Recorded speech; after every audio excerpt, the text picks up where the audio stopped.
নমস্কার। একটা বিশেষ অঙ্গ, শরীরের একটা বিশেষ অঙ্গ পাম্প করতে হবে। তাহলে একটু দেখাই।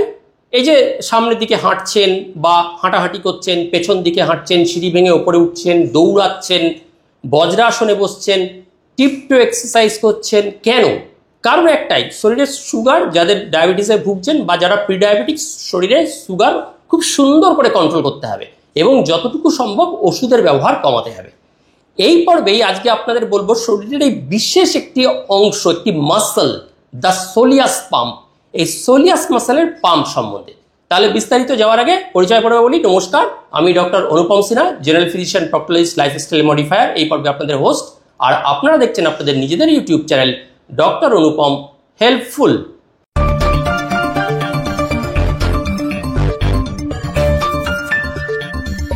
তাহলে বলছিলাম কি, সোলিয়াস মাসলটা পাম্প করতে হবে কেন? এই সোলিয়াস মাসলটার একটা বিভৎস গুণ আছে। চলুন একদম প্র্যাকটিক্যাল ফিল্ডে গিয়ে গুণটা বোঝার চেষ্টা করি। এই যা করে দেখালাম, সামনে হাঁটা, পেছনে হাঁটা, সিঁড়ি ভাঙা, বজ্রাসনে বসা, স্কোয়াট পজিশনে বসা বা টিপটো এক্সারসাইজ, এই পুরো জিনিসগুলোই হচ্ছে একটাই উদ্দেশ্য, একটা বিশেষ মাসলকে পাম্প করা। এই মাসলটার নাম হচ্ছে সোলিয়াস মাসল। আর সোলিয়াস মাসলটা থাকে আপনার এই পেছনে পায়ের দিকে কাফ মাসলে। কেন? এই সোলিয়াস মাসলটাকে বলা হয় আপনার দ্বিতীয় হার্ট। প্রথম হার্টটা কোথায়? আপনার এখানে থাকে, যা সারা শরীরে রক্ত পাম্প করে এবং হরমোন, উৎসেচক, এনজাইম, সুগার পুরো সারা শরীরে বিভিন্ন জায়গায় ঘোরায়, শরীরকে পুষ্টি যোগায়, খাদ্য যোগায়। আর এই সোলিয়াস মাসলটা করে কি, শরীরের নিম্ন অংশ তলা থেকে রক্তকে পাম্প করে হার্টে পাঠায়। আর এই মাসলটার একটা বিশেষ গুণ আছে। এই মাসলটা একটা স্পঞ্জের মতো। স্পঞ্জ যেমন দেখবেন জলে দিলে অনেকটা জল শুষে নেয়, এই মাসলটাকে যত আপনি স্ট্রেন করবেন, পাম্প করবেন, ব্যায়াম করবেন, তাতে হবে কি, এই মাসলটা ব্লাডের যে গ্লুকোজটা আছে চট করে তার মধ্যে অ্যাবজর্ব করে নেয়। আমাদের তো তাই লক্ষ্য। রক্তের সুগার বা ডায়াবেটিস রোগীর লক্ষ্য কি, এর ইনসুলিন, শরীরের ইনসুলিন এর রক্ত প্রবাহে থাকা গ্লুকোজকে শরীরের মাসেলে ঢোকাতে পারছে না। সেজন্য রক্তটা কোথায় থেকে যাচ্ছে, সুগার কোথায় থেকে যাচ্ছে? ব্লাড ভেসেলে। আর টার্গেট কি, আমরা এই যে এতগুলো জিনিস দেখালাম, হাঁটা, চলা, ব্যায়াম করা, বজ্রাসন করা, টার্গেট একটাই, মাসেলে সুগার ঢুকিয়ে দেওয়া। আর এই সোলিয়াস মাসেলটা করে এই কাজটা স্পঞ্জের মতো। এই ব্লাড থেকে চট করে এই একে পাম্প করলে রক্তটা থেকে চট করে সুগারটা ভেতরে নিয়ে নেয়। এইবার আমরা সোলিয়াস মাসলটার একটু অ্যানাটমিক্যাল পজিশন দেখি এই মডেলের ওপর। আপনাদের সোলিয়াস মাসলটা একটু বলি। সোলিয়াস মাসলটা শরীরের কোথায় থাকে, যে পাম্পিং এর কথাটা বললাম। এই দেখুন, এই হচ্ছে আমাদের কাফ মাসল। এই কাফ মাসলের এইখানে গ্যাস্ট্রোকনোমিয়াস বলে একটা মাসল থাকে। একটু জুম করে দাও ক্যামেরাম্যান। এইরকম গ্যাস্ট্রোকনোমিয়াস, এটা তিনটে কম্পোনেন্ট দিয়ে তৈরি হয়। একটা গ্যাস্ট্রোকনোমিয়াস, একটা সোলিয়াস আর একটা অ্যাচিলাস টেন্ডন। এই দুটো হচ্ছে গ্যাস্ট্রোকনোমিয়াসের পার্ট। আর এর তলায় থাকে সোলিয়াস মাসলটা এইরকম ভাবে। আর এইখান থেকে এতটা থাকে, এইখান থেকে এতটা থাকে অ্যাচিলাস টেন্ডন।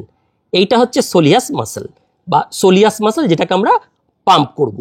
তাহলে বোঝা গেল সোলিয়াসটা কোথায় থাকে। বেশ, এবার স্টুডিওতে চলুন। এবার তাহলে বলি, ওই যে বললাম দৌড়াচ্ছেন, হাঁটছেন, সামনের দিকে হাঁটছেন, রেট্রো ওয়াকিং, পেছনের দিকে হাঁটছেন, সিঁড়ি ভেঙে উঠছেন বা বাইসাইকেল চালাচ্ছেন, বজ্রাসনে বসছেন, কি করছেন? করছেন এই সোলিয়াস মাসলটাকেই পাম্প। এই সোলিয়াস মাসলটা কোথায় থাকে? এইখানে থাকে সোলিয়াস মাসলটা। তাহলে বুঝলেন, সোলিয়াস মাসল হলো আমাদের শরীরের দ্বিতীয় হার্ট। আর কি অদ্ভুত ক্ষমতা সম্পন্ন এই মাসলটা। এই মাসলটা যেমন ওই যে বলেছি আমি ভিডিও প্র্যাকটিক্যাল পর্বে, যে স্পঞ্জের মতো।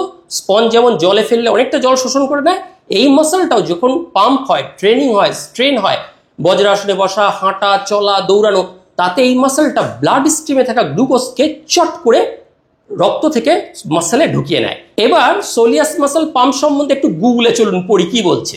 আপনারা এভাবে টাইপ করুন, soleus muscle helps in blood glucose control, এটা গুগলে দিন, দেখুন গুগল কি বলছে। The soleus muscle located in the cuff plays a significant role in blood sugar control by helping to regulate glucose level in the blood stream. আর একটু তলায় চলে আসুন, হাই গ্লুকোজ ইনটেকে কি বলছে দেখুন। The soleus muscle is known for its high oxidative capacity, meaning it is efficiently use oxygen to burn glucose for energy. This makes it powerful tool for absorbing glucose from the blood stream. তাহলে এই হচ্ছে এই মাসলটার গুণ। এইবার আপনাদের next পর্বে বলছি সেটা হচ্ছে যে কখন হাঁটবেন, ডায়াবেটিস রুগী কখন হাঁটবেন। সাধারণত আমরা ডায়াবেটিস রুগীরা কেউ সকালের দিকে হেঁটে নেন 45 মিনিট 1 ঘন্টা, কেউ বিকালের দিকে হেঁটে নেন 45 মিনিট 1 ঘন্টা। এইভাবে না হেঁটে আমরা বলবো প্রতিটা প্রিন্সিপাল মিলের পর একটু হাঁটার চেষ্টা করুন, সকালে ব্রেকফাস্টের পর বা দুপুরে লাঞ্চের পর বা ডিনারের পর। কতক্ষণ? যদি 10-15 মিনিটও হাঁটেন সেটা কিন্তু এক নাগাড়ে 45 মিনিট হাঁটা বা সান্ধ্য বা সকালে তার থেকে বেশি কাজ হবে। বা আরেকটা সুযোগ আছে, প্রতি আধ ঘন্টা থেকে 1 ঘন্টা অন্তর 1 থেকে 1.5 মিনিটের জন্য হাঁটবেন।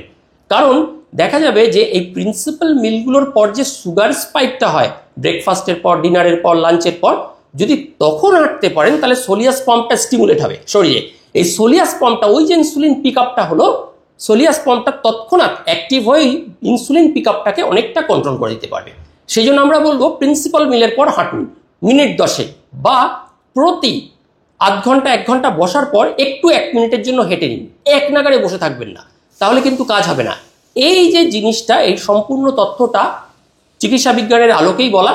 এবং যদি এই ইন্টারমিটেন্ট হাঁটতে পারেন, মানে একটু হেঁটে চলে এলেন বা অফিসে কাজে কর্মে ব্যস্ত, চেয়ার থেকে 1 ঘন্টা পর উঠে একটু একটা রাউন্ড দিয়ে এলেন, বা এমনভাবে ধরুন লাঞ্চ সম্ভব হচ্ছে না, লাঞ্চের পর হাঁটা সম্ভব হচ্ছে না, তাহলে অ্যাটলিস্ট লাঞ্চের এমনভাবে টাইমটা সেট করুন যার পরে আপনি একটু সময় পান, ব্রেকফাস্টের পরে একটু হাঁটলেন বা অফিসে একটু টয়লেটে গিয়ে একটু স্কোয়াট পজিশনে দাঁড়ালেন, তাহলেও কিন্তু এই সোলিয়াস পাম্পটা অ্যাক্টিভ হবে এবং তৎক্ষণাৎ ব্লাড গ্লুকোজ যে বেড়ে যাওয়ার প্রবণতা সেটা কন্ট্রোল হবে।